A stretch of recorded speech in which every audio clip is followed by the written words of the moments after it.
Look at this. My friend Curtis was able to get me a few very rare cuttings here, and I have them going in their little perfect environments, and they're rooting up. I can't tell what any of these are, but look at this. That is cranberry hibiscus. This is not the same thing as Jamaican sorrel.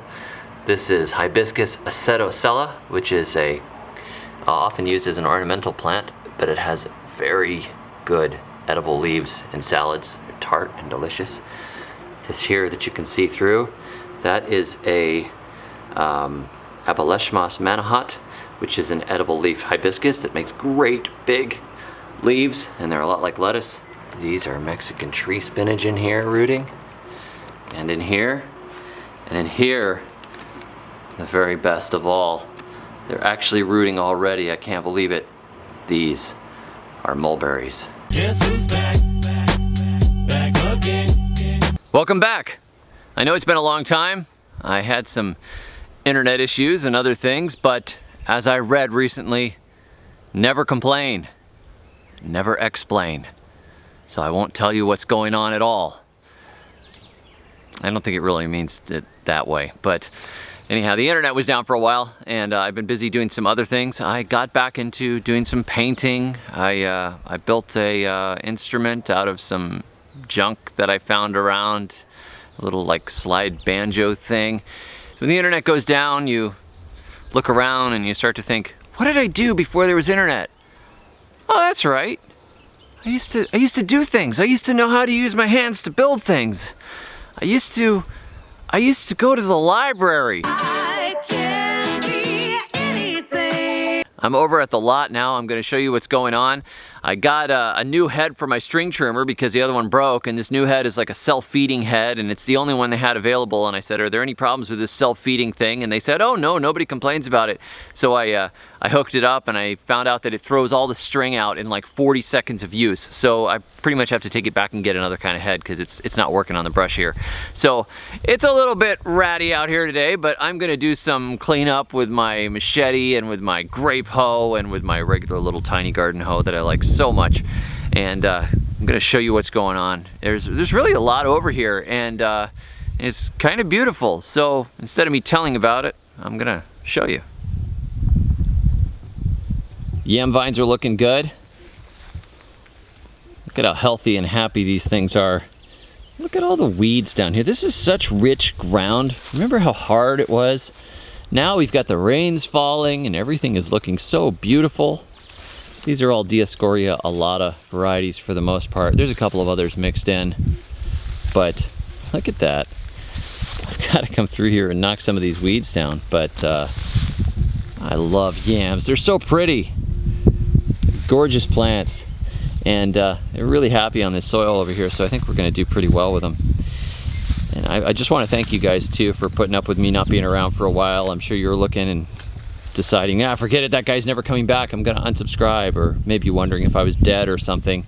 And speaking of that, I would like to say thank you very much to Kenneth, who wrote me today and asked how I was doing, and then sent me a PayPal donation saying thank you for all the videos you've already done. Thank you, Kenneth. That was really nice of you. Completely unnecessary, but very appreciated. That's some good seed money. This is Coccinea grandis, the perennial cucumber, which is growing up this trellis from down here. And as you can see, the Gliricidia sepium that I use for chop and drop has almost run over this area, so it's actually quite shaded, more so than it should be. So that's one of the things I'm going to clean up today.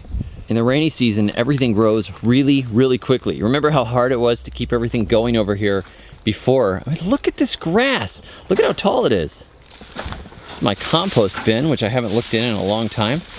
Let's open it up. It's kind of an experiment to see how composting will work in a small container like this, because I know you're supposed to, I've always done larger piles. This needs some moisture, but wow, that is nice and warm in there.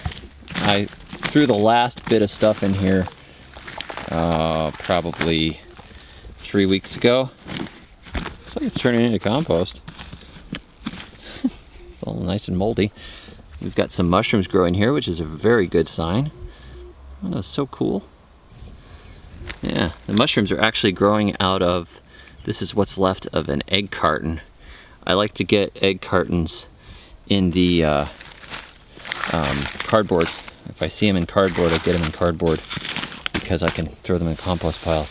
At some point, I'm gonna throw some water in here, and at some point I'm just gonna tip the whole thing out and we'll see if it's composted. I threw layers in as we went, and it's a little smaller than you're supposed to compost in, but I have a feeling it'll actually make compost. And this layer of stuff looks like it's breaking down pretty nicely, despite being a bit dry on top.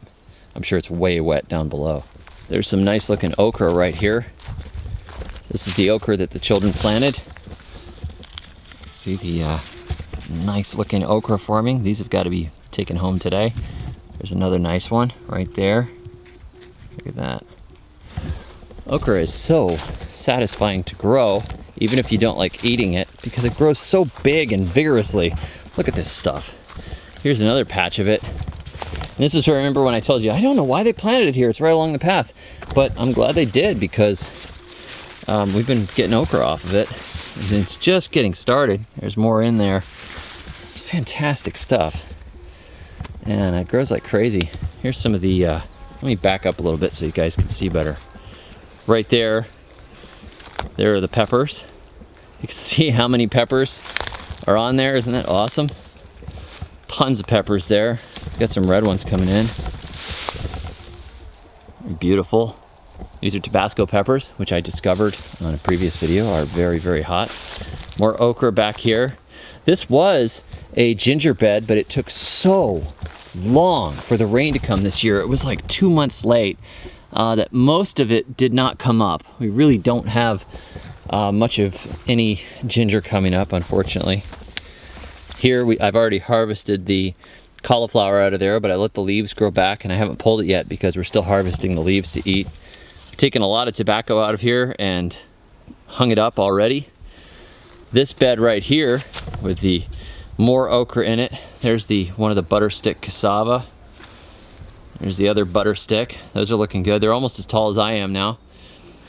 The bed here, which had the purple peppers in it, has gotten filled up with wild amaranth. This is what they sometimes call pigweed in the south, but it's not the spiny pigweed. This is a really good edible. You actually can just take this whole top piece off like that, just nip it, cut the stems up, chop it, and cook it. You can even stir fry it into your eggs. That's what I do every morning for breakfast, bacon and eggs with chopped amaranth greens in it. But they show up in disturbed ground, so when we turned this bed over and started putting peppers in it, there are still peppers in here, incidentally. They just are not as vigorous. Look at, there's peppers down in here. Like that. There's a pepper. So there's peppers down in here, which are nice, but they are way overgrown by these things. And there was only a few peppers in here and they were a little weak, so I'm not that worried about it. The amaranth, we've probably gotten like 2 to 5 pounds a day of it now for quite a while. Anywhere there's disturbed ground, if there's amaranth seed around, it pops up. And if you know it's edible, you just eat it. It's like a really good spinach. It's actually in the same family as spinach. So I just turned around and ended up using this bed for amaranth. We just weed around it and we cut the amaranth back again and again and again. But this is the wild amaranth. I want to show you the cultivated amaranth because I have some really good cultivated stuff with broader and more tender leaves. Over here are the cultivated amaranth. Look at these things. See how big those leaves are? And this isn't even the biggest type you can get. You can get bigger than these. But one of my neighbors, I showed him the wild stuff I was picking, and he said, "Oh yeah, we have a variety that's bigger than that. It gets tall." And he showed me where he had one that had gone to seed out in his garden. And I took a little bit of the seed head and I was carrying it in my hand and talking with him for a long time. And I thought, these seeds, I wonder what I should go home and put them in the fridge, or nah, forget it. I'll just stick them in the middle of this bed. Now I had planted some tomatoes in this bed. As you can see, there's a tomato right there. But some of the tomatoes had died back. Some of them weren't looking all that happy. Again, it was still in that really dry spot. So I just came over and I threw sprinkles down this bed, and since amaranth like broken ground, this stuff just went crazy and it filled up in here. And I didn't notice it until a few weeks later. We got a really good hard rain, and then pop, suddenly I see all these little sprinkling of sprouts, and I was like, wait a minute, I bet that's the amaranth. I'd almost forgotten about it. And then here it is. And this stuff, man, this is a heck of a vegetable. Very good leaf green. And very, very, very prolific and very quick. We have tomatoes here that need to be tied up. I nailed some stakes in the ground the other day, but I forgot the twine, and I forgot the twine again, so they're starting to lean out here. These need to get tied up to the stakes. These are yellow wax beans in between, which you saw Rachel plant some time ago, and they're looking really nice. On the other hand, the lazy housewife beans have been an abject failure. I don't know what is going on with them. I've never seen beans do this before. They make these tiny little leaves. They look really sad. They'll make weeny little bean pods that do almost nothing, and then they just kind of fall off. And I fed them, and I had kept them pretty weeded. I've kind of given up and let some of the weeds pop up now. But I mean, I don't know what's going on with them. I gave them everything that a bean could possibly need. Maybe they didn't make a proper agreement with the local nitrogen fixing bacteria or something. But this has been bizarre because they were growing really nicely, and then they're just sort of thready. And everything I've read about this variety says that it's vigorous and fast, and I don't know what's going on. Really weird. Some of the leaves have been eaten altogether, but a lot of them just don't develop properly. Very strange. I mean, I would think it was some sort of toxin or something, but I don't know. Maybe somebody, you know, worked on their car over here at some point, and this area is just lousy. I don't know. But, you know, down here, the amaranth looks great. Over here, these beans are looking quite nice. You know, they're beautiful. Turmeric is looking pretty good over here. But this is sad. I don't know. This is edible Dioscorea bulbifera of a different variety than the other one that I planted in the refrigerator. So that one is climbing on that ladder. We can come over here and look at this ladder. And I'll show you the other one has decided it's going to escape up into this briar tree. Notice the pretty heart-shaped leaves. That's a sign that you have a bulbifera. And it is just disappearing somewhere up there into the branches. Haven't exactly been able to track where it's going, but I hope it gets enough sunlight up there and has a very nice life. Suriname purslane, looking really nice here. And this is some of the Sailaja Eggplant, and these are our Pinterest planted tomatoes where I just threw the slices on the ground and let them go. They're looking quite nice. These guys I keep chopping the tops off and letting them grow back. We eat these all the time.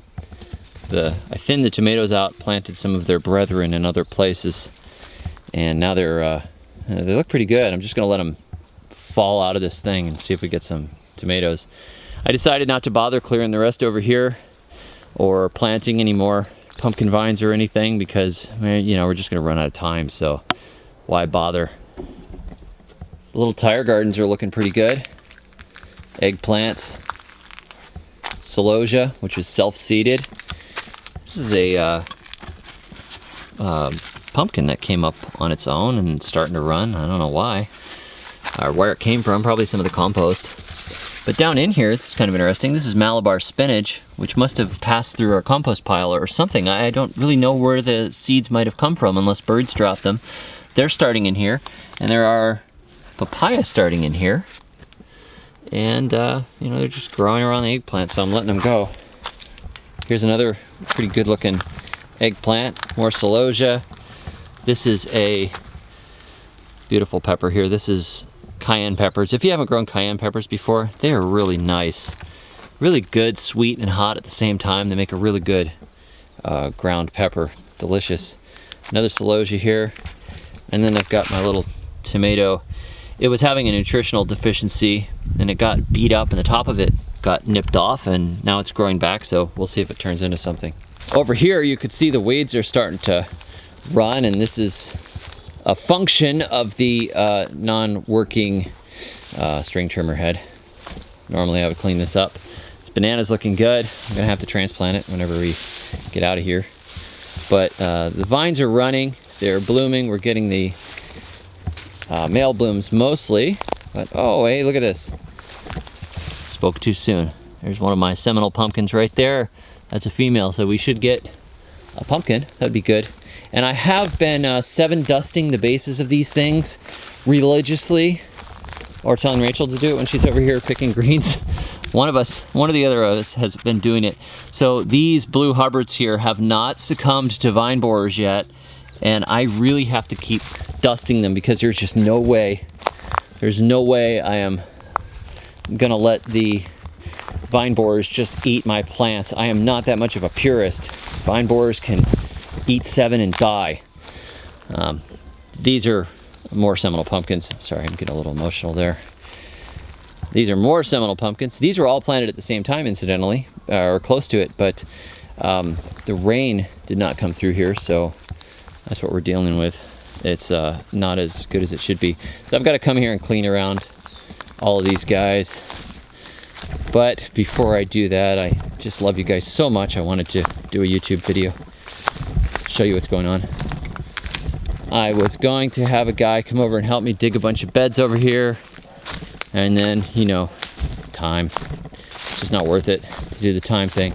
But here, instead of doing that, I have enough time to plant corn, so I planted corn.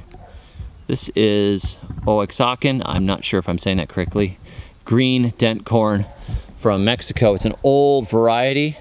So what I did here was chop holes in the ground, planted them in stations about 3 feet apart, and they are filling up this area. I had 100 seeds and I planted them all, and hopefully, it's not ideal. You should have 200 individuals if you're going to save seed with corn. It suffers greatly from inbreeding depression, but I'm hopeful that 100 won't be too bad and that they'll cross and I can save some seed, and we'll see how they do. I mean, they may do great, or a goat may come over here and eat them all, like seems to happen to my corn pretty regularly. But this area I was going to turn into beds, and I said, you know what, forget it, we'll just stick corn in here. I'll grow this variety that Wendy sent to me, and we'll see how it does. This bed here that I mulched with seaweed that I did not rinse is doing all right. This is the Suriname purslane, which has been spreading, and then we've been taking some leaves off of it too and nipping it back. And in the middle here, I've got another cayenne pepper, eggplant, and there's a tomato in that back corner. Part of the tomato died back, looked sick. I think that was mostly because it was so dry. And then it started to kind of come back around the side and grow, so who knows, may have been the salt. Probably was how dry it was for so long. It just suffered. But yeah, that's all right, it's working. They don't seem to mind the salt as much as I thought they might. One final thing about over here that I've been enjoying that I did not plant is the purslane. It's everywhere. It's popped up all over the place now that the ground is cleared. So I've been cutting that and putting that in with the amaranth every morning for breakfast. So purslane and amaranth, scrambled eggs and bacon. I guess that's really, really healthy for you, you know? This is my tomato. It just sprouted and I'm taking care of it. Yeah, good job. It looks really beautiful. And this one just sprouted, and he's been taking really good care of it, as he said. And this is in a double tire thing. This is originally, there's a Dioscorea bulbifera planted in here, but it has not come up, and I think it's probably dead. But got a good tomato out of it, right? Finally, this has nothing to do with anything, but I found this sink over here, and I'm totally gonna turn it into an acoustic bass. So it's not as neat and tidy as you might like, or as I might like, but it's productive. We're getting plenty out of here, and the way the tropics are is when the rainy season starts, stuff just grows. So pretty much everything's growing. There are volunteer papaya all over the place. There's volunteer squash vines. We've got volunteer tobacco. They volunteered because I gave my kids the little tobacco pods, and I said, hey, just go sprinkle them all over the place. So I'm starting to see tobacco showing up in weird spots. But the weeds are really crazy and out of control, so I've got to deal with that too. But it's a blessing. It's like, finally, the rain is here. But along those lines, and along the lines of this land disappearing, I do have some good news, and that is I have made an agreement to buy a piece of land, a ½ an acre, which has kind of a slope like this, and then it levels out. It's really nice. It's in our old neighborhood where we used to live, and I'm really looking forward to seeing if we can, you know, get that piece of land and then build a house on it. And I think I'll take you guys through the whole thing, you know, from building the house and how we set it up and the rainwater capturing and all that fun stuff that I've wanted to do for a really long time, but haven't been able to do. And there's already some fruit trees over there. It's a nice little piece of jungle with rich soil. It's a red clay soil, and it's very fertile. I can tell that it's fertile because of the weeds and the tall trees. So I think there's about 8 or 10 fruit trees already on the property. And so I'm just waiting to get the signed final agreement on it and then press forward, and I got to go through all the, you know, the kind of legal stuff of being a foreigner and buying land and all that kind of thing. But it shouldn't be too big a deal.